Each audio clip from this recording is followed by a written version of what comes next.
This episode of Jack's Tech Corner is sponsored to you by SmugMug. Use SmugMug for all of your photo printing needs, or if you're a pro, sign up for SmugMug Pro today. Yes, welcome back once again to Jack's Tech Corner, and this is another photo editing video. Now today I'm using Photoshop Elements 10, but you can use Photoshop Elements 6, 7, 8, and 9. It should also do the same thing. We're also going to be using our program called Photomatix Essentials to do a little bit of HDR work on this picture. Now the picture you currently see here was just recently taken on a trip that we had to the Grand Canyon. Now this is a picture of my wife, obviously, with her friend that she met there, this young Indian gentleman. But I didn't think the background really popped, and I want to get that background to really give a little bit of pizzazz to it. So let's go ahead and get started right away on this photo, because there's a lot of steps and I want you to be able to see how this is done.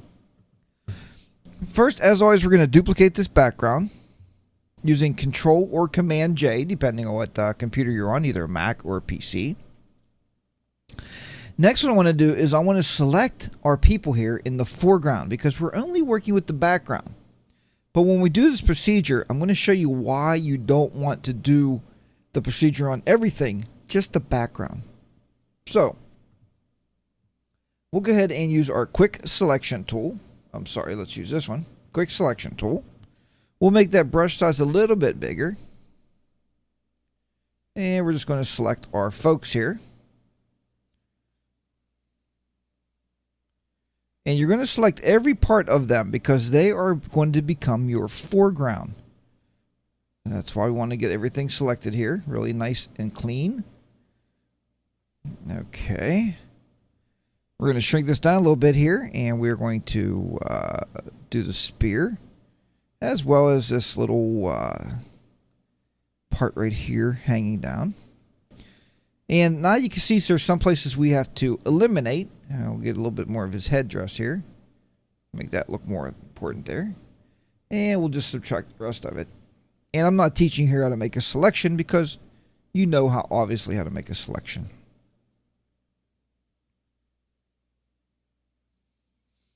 So let's get rid of this. Okay. Get rid of this here. A little bit in here.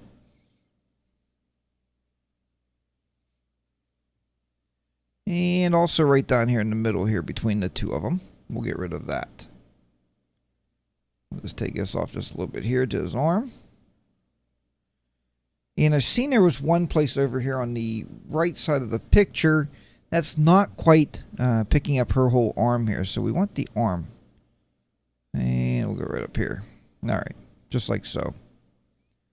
Now with that done, what we're going to do is we're going to duplicate that layer. So we're going to make that on its own layer. So again, we'll do a Command or Control J. And what's going to happen now is we now have that transparency behind them. Okay, so now we know we have we have our foreground pulled out from the background. That's what we wanted to do first of all. So now let's go ahead and turn this one back on, and we'll turn this off. What we want to do now here is we're going to save 3 shots. Because what we're going to do is we're going to make that background pop. And you already guessed it. We're going to make the background pop with HDR. So with that selected, we're going to go up here. And we're going to just simply do a file. Save as. And on my desktop, I'm going to make a new folder. And we're just going to call this HDR. And we're going to save these out as JPEGs. And this will be normal. And we'll save that one out. Save that. And we'll save them as the maximum file size here. That's fine. No problem. Now we'll click on this one again, and we're going to add levels. And we're going to take our levels to the left here. And as you can see, we're bringing out all the white. So we're bringing out the highlights at this point. And with that done, we're going to hit File, Save As. Go back to our desktop, HDR. And we'll change this to JPEG once again. And we're going to change this to high. And again, we'll leave it at the maximum there. Now what we're going to do is we'll take that same one as it's sitting there and we're going to go the opposite direction. So we bring out the blacks. And we'll drop that down. And then we're just going to do a file. We're going to do a save as. And here we're going to save this as a JPEG once again. In that same HDR folder. And we will call this low. There you go. Very easy. Now with that done, we're now ready to go ahead and bring up our program and create our HDR. Before we do that, we are done with this level, so we're just going to right click on that and delete the layer. And we'll just leave this normal. Now let's go ahead and open up our Photomatix right here. And then you can make your HDR background however you really want to. I just find this program really easy to use and it works really well. So I'm just going to grab these and throw these in here. Close this. Close that out there. Go next. And there's no ghosting because I created this from one image, so there can't be any ghosting. Click that. And let's go ahead and get this set up here for us. Now what we want to do here is find something that we want to use for a background. And I always like this grunge. I think that is one of the best looking HDR shots you can do. Or the one right above it. So pick whichever. But we're going to use the grunge on this one. The color saturation, we can run it up a little bit more. We can see what that looks like and run it down. And this is what I was telling you. When people do HDR, and I know a lot of you do HDR on people, I really don't like the effects all the time it has on people. It gives people that painted kind of blurry look. And it's pleasing, but I also think that we can actually do this another way here. So let's look at these different settings.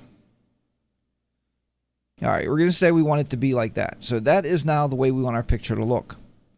But now remember, we're only making the background pop. That's okay. I know the people's in the foreground. Let's not worry about that right now. Let's go ahead and move on. Let's process and save this. And where do we want to save it at? Let's save it in that HDR one. And we're going to type in here background. And we're going to simply click on save. It's going to process that for us, and it's going to put that in that folder.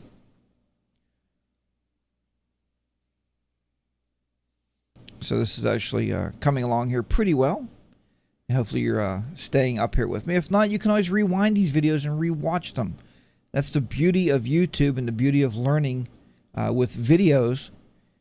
You know, because you can always rewind it and capture it again and look at it and say, you know, am I doing this correctly? So now it's doing our tone mapping, and it's doing our details enhancing. We'll get that all taken care of. And one thing with this program I thought was kind of funny is it doesn't tell you when it's done. Like, it should tell you here when it's done and have the final picture sitting there so you can just see it just because. But it doesn't. So we are done with this. So now what we're going to do is we're going to close out our Photomatix. Okay, now what we're going to do, if you go under File, we're going to go down to what's known as Place. If you go to Open, it's going to open up another whole picture in your picture. If you go to Place, look what happens. We'll go to Place, Background. Click Place. It already knows where you want that picture placed at. It's already there. It comes right up in the same pictures that you're currently working on. I like that.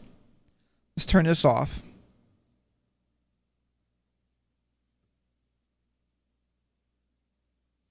Click the checkbox first. I'm sorry. Now it is placed. We can turn this off down here. And now the last that we have to do so these folks are not in HDR is just check that top box. They are in perfect focus, exactly the way they should be.